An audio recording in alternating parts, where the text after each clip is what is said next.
Welcome to Ofosu African channel. Like I said, we stand for Pan-Africanism. So you like our page, you share, and you press on the subscription button, you subscribe. There is something which I really want us to know. Now, I once read something on from a piece from Ontario Consultancy on religious tolerance, the origin of religion. And you see, we live in a world where we must tolerate each other. You see, every religion is good. That teaches man to be good. You understand?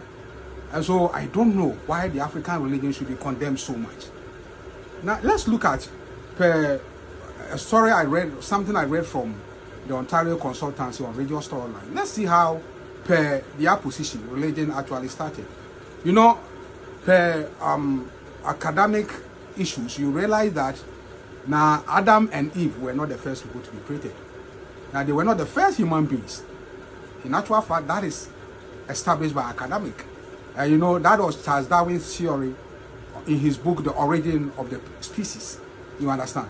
And so, per the Ontario Consultancy, you know, religion started in this way. You know, we have the proto-humans, and the proto-humans actually moved to the Homo sapiens and all those things. And then you realize that now, as we move to humans or proto-humans, now as we move, now our memories, now we're able to keep things in our memory as an advanced animal. We're able to keep things in our memory. And so we started now asking questions. You understand? We started asking questions. Now, where do we come from? Are you getting my point? And then the early men saw the sky. Now they asked the question, now who created those skies? They saw the mountains, they saw the trees. Now they realized that now there was somebody behind all those creations. And on that basis, and then they even asked themselves, when we die, where do we go? You understand? And on that basis, you realize that religion actually started. And you see that most of the religions now actually claim that now they have or they had their information from a particular deity. You understand? On the basis of claims that they have, now Christianity will say that they have their message from God. Now Islam will also claim they have their message from God. The Buddhists will claim they have their message from God. And then on the basis of that, you realize that now they are not ready for any religious compromises.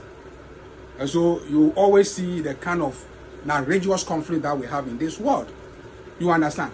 However, now if you go deep and critically analyze, you understand, now their holy books, now what they wrote there, now you realize that how, in spite of their claims that they had their message from a particular deity, in spite of their claims, you realize that they copied each other. For instance, let me give you a typical example.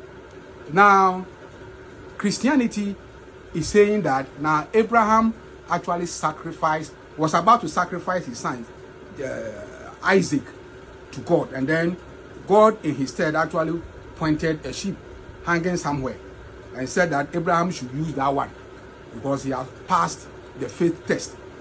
And then Muslims are also saying that now it was rather Ishmael who was used. You understand? And so in these cases, now which one is original? I don't want to say any of them is lying, but I'm asking which one is original. So you see that is the copy way.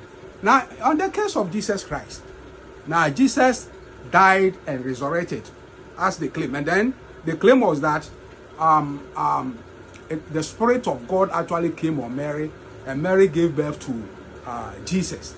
So it means that God actually impregnated Mary, if I'm to interpret it. You understand?